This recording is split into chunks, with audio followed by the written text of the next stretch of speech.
Welcome back, guys, to the best podcast in the world.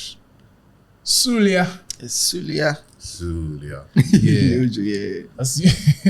As you heard, need that. we have somebody who sounds like God in the studio. So I'll start with you. Please introduce yourself. My name is Joel, regular sports fan enthusiast. Mm-hmm.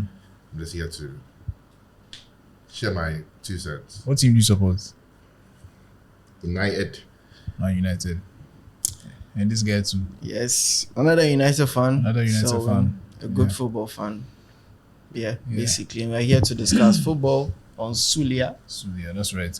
So we are recording this on Thursday, the day after Wednesday, which is when Bayern played Lazio, and the thing is, I don't know today's date, 15th, right? Yeah, the day after Valentine's Day. Where last night Bayern played Lazio, lost away to Lazio, and then PSG won against, who did he win against? Real Sociedad. Sociedad, yes. Sorry, my internet is playing. Right, so we know the scores. Lazio won 1-0 at home. PSG won 2-0 at home. Let's get into the conversation. We're going to talk about Harry Kane and Bayern. Are they about to go trophyless? Is Harry Kane bringing his trophyless bad luck? The Tottenham energy, has he taken it to Munich? Who wants to take it first? Well, I don't think he brought in bad luck, but I think Bayern are going through a process. It started from last season. I mean, changing managers in a short period of time with Hansi Flick going. What's the name of the small boy's name? The young coach? Nagelsmann. Nagelsmann also leaving. So, I mean, they are trying to find a new balance. Also, with their backroom staff, also management and all that, also they've changed a lot of things. And their signings have been quite, weird. They are not buying like signings, bringing in Eric Dyer, even Harry Kane coming in after 30 years. Bayern don't really do such signings, you know. And most of their signings are core German players, or maybe they'll take them from Dortmund or Frankfurt or Leipzig, but they quite went away from Germany. So it's a different team. And if you look at it too, I think the players, for the last time when they were defeated by Leverkusen with Muller surrounding, you can tell that they have a problem with their manager. Speaking about the way they are playing and too many rules. He's speaking about how there's no freedom for them to play because, you know, Tuchel has a lot, deals with his tactics, like very strict with the way he wants them to play. And I think he needs to get the players behind him. I don't want to say that he's losing the dressing room, but there were certain things I saw in yesterday's game whereby they were playing and you could tell that from the touchline, he's actually telling them to move forward and the boys are not even moving. So maybe there's a problem there, and that's why they were asked that will he be available for the second leg. We are yet to see that. So that's what I was going to ask next. Like, do you think he will last to the end of the season? He might do for the end of the season. I don't think he will leave that early. If he leaves that early, then wow, that's quite a drastic change. But at the end of the season, Bayern will make a very, very difficult decision. But who to replace him is something that we should be looking at too. They're not available coaches, unless you're going to go with Xabi Alonso. Which I think is definitely a possibility. Like Bayern are always able to pull the best talents from around Germany, whether it's a coach or a player. So it's definitely possible. But I'm going to throw this stat at you and tell me what you think. So after 43 games, Thomas Tuchel has lost 10 games. Wow. And Julian Nagelsmann lost 10 games after 84 matches. So that's almost double. It almost double the matches. Tuchel has lost the same amount of games as Nagelsmann lost. And they sacked Nagelsmann. So what do you think about that? Why do you think he's still there? Because he's definitely doing worse than Nagelsmann did. Worse than Flick did. I mean, Flick left on his own accord, right? So that's different. But the past Bayern managers, Tuchel's doing worse. Well, too many reasons. One, him being German, all of that. There are no available coaches, as I said. I don't see them sacking Tuchel and bringing someone in. There's no one available who I think would be able to replace and fit seamlessly into the Bayern team. They're already far down the season. They might as well just finish with him and then pick it up in the summer. But what if they end up trophyless? Because Bayern doesn't go trophyless. Like, I don't remember the last time we went through a season and Bayern didn't win any, at least maybe Super Cup or, you know, the Pokal. It's like they'll win something just to end the season. And even then, they will still sack the manager who won that one trophy. Yes. So Yes. for me personally, I don't see him lasting to the end of the season because, and to be fair to him, they've kind of gone through a transition period. This season, they've had some injuries. They haven't really had centre backs at some point. They've been looking for a defensive midfielder for a long time. That's why they're trying to sign Joao Paulinho from Fulham. That's one of the reasons why they took Eric Dyer, because we know that, they say he can play. Yeah. They say that he can play at the DM role. But if you look they've at had trouble. Kimmich. Well, Kimmich had a shoulder injury, but now he's back. Yeah. So I don't see why they would need to replace Kimmich. No, but Maybe he's you out also of need contract. backup. I don't think they're trying to replace him, because I wouldn't say he's injury prone, but then every season there's a period where he's not there. Goretzka too also kind of gets his injury, so you kind of need that player that will hold that position for you and allow the other guys to do their things. And I'm going to bring it back to Harry Kane because that's how we started the conversation. Harry Kane has moved to Bayern, and we've heard all the records, scoring goals like crazy. He's doing well though. He's doing amazing, yeah. For his first season in the Bundesliga, he's he almost equaled Lewandowski's half season goal record.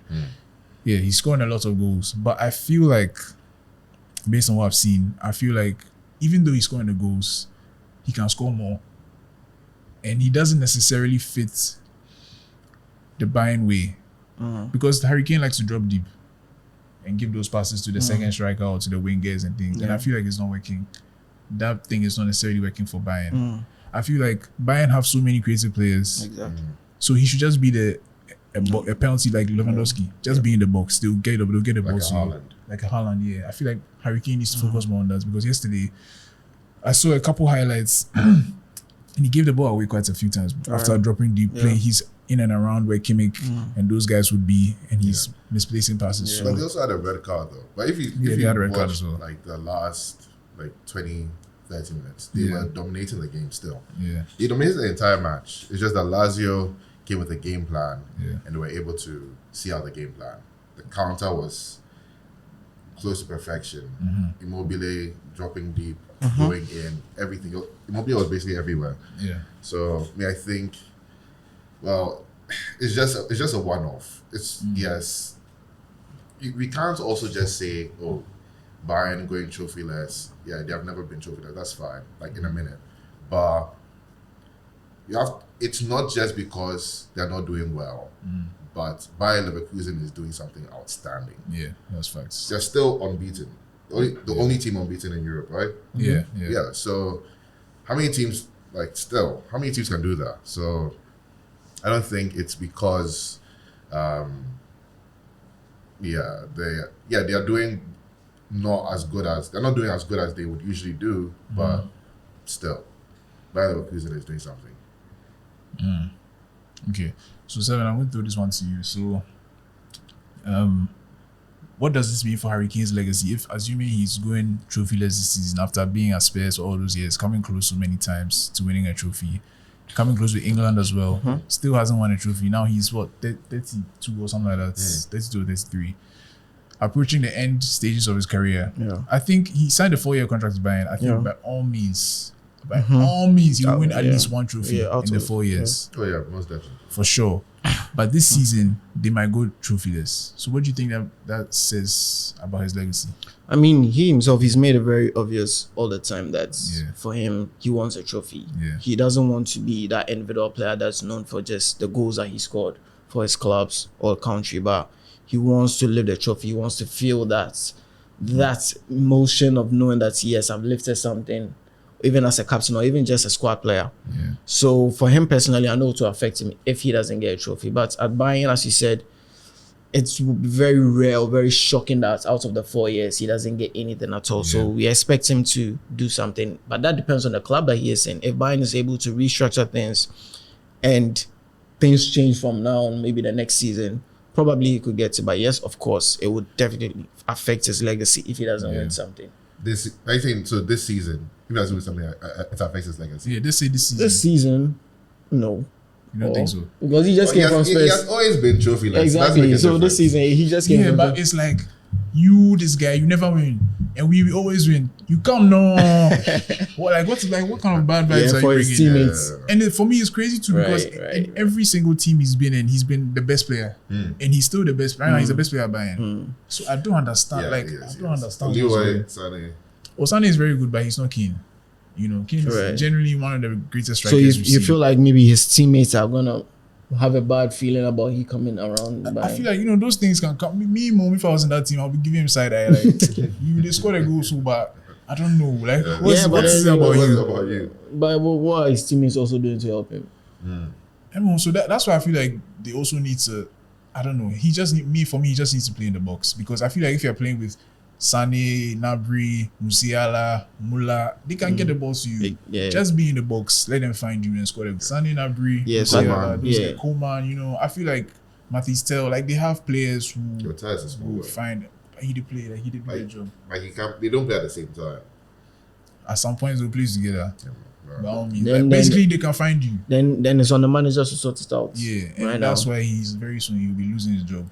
Sorry, Thomas. And then let's even bring it back to Tuchel. Does that then affect him? Because after he won the Champions League with Chelsea, it's like his career just going downhill. Because if you remember, last season he almost lost the league to Dortmund.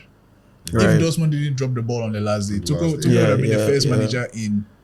Even though he came halfway through the season, at the time that Nagelsmann left, I think they were still top of the Bundesliga. Yeah. So Tuchel would have been the first manager in 10 years to have lost the league with Bayern, and it's looking like they saved him. They dashed it to him last year. He's come to do it again. So are you sure that doesn't affect his legacy? Tuchel, Charlie, like the guy, I don't think it affects his legacy. He has already won the Champions League. I don't think he has anything to prove. He can try and win like other tournaments and all of that, but look, even Mourinho has won so much, has lost so much as well. It happens to everyone. I don't think it's going to be a big, dent in his legacy as much as I think it's even going to be better, not better, but like, same level as Harry Kane. As I said, Harry Kane, he has never won. It's not a big deal for him. If he doesn't win, he will try again next year. Bro, I was saying, I'm sure you remember, but I was saying that I think what I thought was that Harry Kane should stay at Spurs. Break the goal record, the Premier League goal record, because he was like 50 goals off. So let's say that for him, that's a season and a half, give or take, or let's say 2 seasons. Yep. Break the record, then go some side. Like everybody will still want you at 34. You win a trophy, bro. That's what I was saying. But now, I mean, obviously we know that you win a trophy within the 4 years. Yeah, I feel like he still wanted a European trophy. He didn't want to just.